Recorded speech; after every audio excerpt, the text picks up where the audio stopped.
نیک بیویاں بھی اپنے خاوندوں سے نیکی کے کام کراتی ہیں۔ میں آپ حضرات کو ایک واقعہ سناتا ہوں۔ ایک خاتون گزری ہے جن کو حاتم طائی کی بیوی کہا جاتا تھا۔ نیک اور دیندار مالدار خاوند کی بیوی تھی۔ ان کا گھر جس بستی میں تھا اس کے قریب سے ایک عام سڑک گزر رہی تھی۔ گاؤں کے لوگ اپنی بستیوں سے چل کر اس سڑک تک آتے اور سواریوں کے ذریعے پھر شہروں میں جاتے تھے۔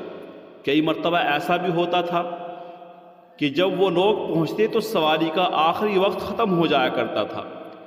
رات گہری ہو چکی ہوتی تھی۔ اب ان مسافروں کو سواری نہ ملنے کی وجہ سے انتظار میں بیٹھنا پڑتا اور بیٹھنے کے لیے کوئی خاص جگہ بھی بنی ہوئی نہیں تھی۔ اس نیک عورت نے، جس کا شوہر خوشحال تھا، اپنے خاوند کو یہ تجویز پیش کی کہ کیوں نہ ہم مسافروں کے لیے ایک چھوٹا سا مسافر خانہ بنا دیں تاکہ وقت بے وقت لوگ اگر آئیں اور ان کو سواری نہ ملے تو وہ لوگ ایک کونے میں بیٹھ کر وقت گزار لیں۔ خاوند نے مسافر خانہ بنوا دیا۔ لوگوں کے لیے بڑی آسانی ہو گئی۔ جب بھی لوگ آتے تو اس کمرے میں بیٹھ کر تھوڑی دیر انتظار کر لیتے تھے۔ پھر اس نیک عورت کو خیال آیا کہ کیوں نہ ان مسافروں کے لیے چائے پانی کا تھوڑا سا انتظام ہی ہو جائے۔ چنانچہ اس کو جو جیب خرچ ملتا تھا اس نے اس میں سے مسافروں کے لیے چائے پانی کا نظم کر دیا۔ اب مسافر اور خوش ہو گئے اور اس عورت کو اور زیادہ دعائیں دینے لگے۔ وقت کے ساتھ ساتھ لوگوں میں یہ بات بہت پسند کی جانے لگی کہ اللہ کی نیک بندی نے لوگوں کی تکلیف کو دور کر دیا۔ حتیٰ کہ اس کو اور چاہت ہوئی۔ اس نے اپنے خاوند سے کہا کہ اللہ تعالیٰ نے ہمیں بہت کچھ دیا ہوا ہے، ہم اگر کھانے کے وقت میں ان مسافروں کو کھانا بھی کھلا دیا کرے تو اس میں کون سی بڑی بات ہے؟ اللہ کے دیے ہوئے میں سے ہم خرچ کریں گے۔ چنانچہ خاوند مان گیا۔ نیک بیویاں اپنے خاوند سے نیکی کے کام کروایا کرتی ہیں۔ یہ نہیں ہوتا کہ کوئی تو تاج محل بنوائے اور کوئی گلشن آرا کا باغ بنوائے۔ یہ تو بے وقوفی کی باتیں ہیں کہ دنیا کی چیزیں بنوا لیں۔ یہ کیا یادگار ہوئی؟ یادگار تو وہ تھی جو زبیدہ خاتون نے چھوڑی کہ جن کی نہر سے لاکھوں انسانوں نے پانی پیا اور اپنے نامہ اعمال میں اس کا اجر لکھا گیا۔ تو نیک بیویاں اپنے خاوندوں سے ہمیشہ نیک کاموں میں خرچ کرواتی ہیں۔ چنانچہ شوہر نے مسافروں کے لیے کھانے کا انتظام بھی کر دیا۔ لہذا جب مسافروں کو کھانا بھی ملنے لگا تو بہت سے مسافر رات میں وہاں ٹھہر جاتے اور اگلے روز بس پکڑ کر اپنی منزل کی طرف روانہ ہو جاتے۔ یہاں تک کہ وہاں پر 150 مسافر رہنے لگ گئے۔ کھانا پکتا، لوگ کھاتے، اس کے لیے دعائیں کرتے۔ اب کچھ لوگ ضرورت سے زیادہ خیرخواہ بھی ہوتے ہیں، جو خیرخواہی کے رنگ میں بدخواہی کر رہے ہوتے ہیں، دوستی کے رنگ میں دشمنی کر رہے ہوتے ہیں۔ چنانچہ ایسے آدمیوں میں سے ایک دو نے اس کے خاوند سے بات کی کہ جی تمہاری بیوی تو فضول خرچ ہے، 150 بندوں کا کھانا روز پک رہا ہے، یہ فارغ قسم کے لوگ اور نالائق قسم کے لوگ آ کر یہاں پڑے رہتے ہیں، کھاتے رہتے ہیں، تمہیں اپنے مال کا بالکل احساس نہیں، یہ تو تمہیں ڈبو کر رکھ دے گی۔ انہوں نے ایسی باتیں کہی کہ خاوند نے کہا کہ اچھا ہم ان کو چائے پانی تو دیں گے، البتہ کھانا دینا بند کر دیتے ہیں۔ چنانچہ کھانا بند کر دیا گیا۔ جب عورت کو پتہ چلا تو اس عورت کے دل پر بہت صدمہ گزرا، مگر عورت سمجھدار تھی، وہ جانتی تھی کہ موقع پر کہی ہوئی بات سونے کی ڈلیوں کی مانند ہوتی ہے، اس لیے مجھے اپنے خاوند سے الجھنا نہیں، موقع پر بات کرنی ہے تاکہ میں اپنے خاوند سے بات کہوں اور میرے خاوند کو بات سمجھ میں آ جائے۔ چنانچہ 2-4 دن وہ خاموش رہی۔ ایک دن وہ خاموش بیٹھی تھی۔ خاوند نے پوچھا کہ کیا معاملہ ہے، خاموش کیوں بیٹھی ہو؟ کہنے لگی کہ بہت دن ہو گئے گھر میں بیٹھے ہو، سوچتی ہوں کہ ہم ذرا اپنی زمینوں پر چلیں جہاں کنواں ہے، ٹیوب ویل ہے، باغ ہے۔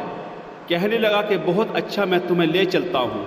چنانچہ خاوند اپنی بیوی کو لے کر اپنی زمینوں پر آ گیا جہاں باغ تھا، پھل پھول تھے، وہاں ٹیوب ویل بھی لگا ہوا تھا۔ چنانچہ وہ عورت پہلے تو تھوڑی دیر پھولوں میں باغ میں گھومتی رہی اور پھول توڑتی رہی، پھر آخر یہ کنویں کے قریب بیٹھ گئی۔ اور کنویں کے اندر دیکھنا شروع کر دیا۔ خاوند سمجھا کہ ویسے ہی کنویں کی آواز سن رہی ہے، پانی نکلتا ہوا دیکھ رہی ہے۔ کافی دیر جب ہو گئی تو خاوند نے کہا کہ نیک بخت چلو گھر چلتے ہیں۔ کہنے لگی کہ ہاں ابھی چلتے ہیں، اور بیٹھی رہی۔ کچھ دیر کے بعد اس نے پھر کہا کہ چلو گھر چلیں۔ کہنے لگی کہ ہاں بس ابھی چلتے ہیں، اور پھر بیٹھی رہی۔ تیسری مرتبہ اس نے پھر کہا کہ ہمیں دیر ہو رہی ہے، مجھے بہت سے کام سمیٹنے ہیں، چلو گھر چلتے ہیں۔ کہنے لگی کہ جی ہاں چلتے ہیں، اور کنویں میں دیکھتی رہی۔ اس پر خاوند قریب آیا اور کہا کہ کیا بات ہے، تم کنویں میں کیا دیکھ رہی ہو؟ تب اس عورت نے کہا کہ میں دیکھ رہی ہوں کہ جتنے ڈول کنویں میں جا رہے ہیں سب کے سب کنویں سے بھر کر واپس آ رہے ہیں، لیکن پانی جیسا تھا ویسا ہی ہے، ختم نہیں ہو رہا ہے۔ اس پر خاوند مسکرایا اور کہنے لگا کہ اللہ کی بندی، بھلا کنویں کا پانی بھی کبھی کم ہوا ہے؟ یہ تو سارا دن اور ساری رات بھی اگر نکلتا رہے اور ڈول بھر بھر کر آتے رہے تو تب بھی کم نہیں ہوگا۔ اللہ تعالیٰ نیچے سے اور بھیجتے رہتے ہیں۔ جب اس مرد نے یہ بات کہی تب اس سمجھدار خاتون نے جواب دیا کہ موقع اچھا ہے۔ کہنے لگی کہ اچھا، اسی طرح ڈول بھر بھر کر آتے رہتے ہیں اور پانی ویسا ہی رہتا ہے، نیچے اور آتا رہتا ہے۔ خاوند نے کہا کہ تمہیں نہیں پتہ؟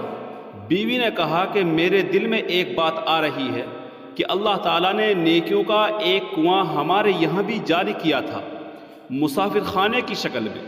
لوگ آتے تھے اور ڈول بھر بھر کر لے جاتے تھے، تو کیا آپ کو خطرہ ہو گیا تھا کہ اس کا پانی ختم ہو جائے گا، اللہ تعالیٰ اور نہیں بھیجے گا؟ جب اس نے موقع پر یہ بات کہی تو خاوند کے دل پر جا لگی، اور خاوند کہنے لگا کہ واقعی تم سچ کہہ رہی ہو، اب بات میری سمجھ میں آئی ہے۔ چنانچہ شوہر واپس آیا اور اس نے دوبارہ مسافر خانے میں کھانا شروع کروا دیا، اور جب تک یہ میاں بیوی زندہ رہے مسافر خانے کے مسافروں کو کھانا کھلاتے رہے۔ تو یہاں سے یہ معلوم ہوا کہ نیک بیویاں فوراً جواب نہیں دیتی ہیں، بلکہ وہ موقع تلاش کرتی ہے، وہ بات کو سن کر خاموش رہتی ہے، سوچتی رہتی ہے، پھر سوچ کر بات کرتی ہے، انجام کو سامنے رکھ کر بات کرتی ہے، موقع پر بات کرتی ہے۔ تو اس لیے عقل مند عورت پہلے تولے گی اور پھر بولے گی، اس لیے کہ اسے پتہ ہے اگر میں موقع پر بات کہوں گی تو اس بات کا نتیجہ اچھا نکلے گا۔ تو اس لیے اس نیک عورت نے بھی موقع پر بات کہی، جس کی وجہ سے خاوند کی سمجھ میں اپنی بیوی کی بات آ گئی، اور وہ پھر سے دوبارہ مسافر خانے کو انہوں نے شروع کرا دیا۔